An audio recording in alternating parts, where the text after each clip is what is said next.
2026 FIFA বিশ্বকাপে ঘটে গেল এক মহানাটকীয় বিপর্যয়। 4 বারের বিশ্ব চ্যাম্পিয়ন জার্মানিকে ট্রাইবেকারের চরম নাটকীয়তায় হারিয়ে 16 বছর পর বিশ্বকাপের শেষ 16তে পা রাখল লাতিন আমেরিকার দেশ প্যারাগুয়ে। অন্যদিকে দীর্ঘ 12 বছর পর নকআউটে ফিরলেও রাউন্ড অফ 32 গেরও পেরোতে পারল না জার্মানি। আর এই হারের মধ্য দিয়ে ফুটবল ইতিহাসে প্রথমবার বিশ্বকাপের মঞ্চে ট্রাইবেকারে হারার তিক্ত স্বাদ পেল ড্রাইমানশাফটরা। বোস্টনের জিলেট স্টেডিয়ামে ম্যাচের শুরু থেকেই ছিল আক্রমণ পাল্টা আক্রমণের ধার। 42 মিনিটে হলিও এনসিসোর দুর্দান্ত হেডে প্রথম লিড নেয় প্যারাগুয়ে। তবে 1-0 পিছিয়ে বিরতিতে যাওয়া জার্মানি ম্যাচে ফেরে দ্বিতীয়ার্ধের 54 মিনিটে কাই হারভার্টজের গোলে সমতায় ফেরে তারা। 1-1 সমতার পর নির্ধারিত সময়ে আর গোল না হওয়ায় চলতি আসরের প্রথম ম্যাচ হিসেবে খেলা গড়ায় অতিরিক্ত সময়। সেখানে 102 মিনিটে জোনাথান তা প্যারাগুয়ের জালে বল পাঠালেও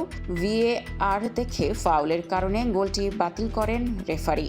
এরপরে শুরু হয় চলতি বিশ্বকাপের প্রথম ড্রাইবেকার ভাগ্য, যা রূপ নেয় চরম নাটকীয়তায়। জার্মানির প্রথম শট নিতে আসা কাই হারভার্টজের শট বাঁদিকে ঝাঁপিয়ে রুখে দেন প্যারাগুয়ের গোলরক্ষক অরলাঞ্জো গিল। এখানেই শেষ নয়, চতুর্থ শট নিতে আসা নিক ভলতেমেডকেও হতাশ করেন এই প্যারাগুয়েন দেয়াল।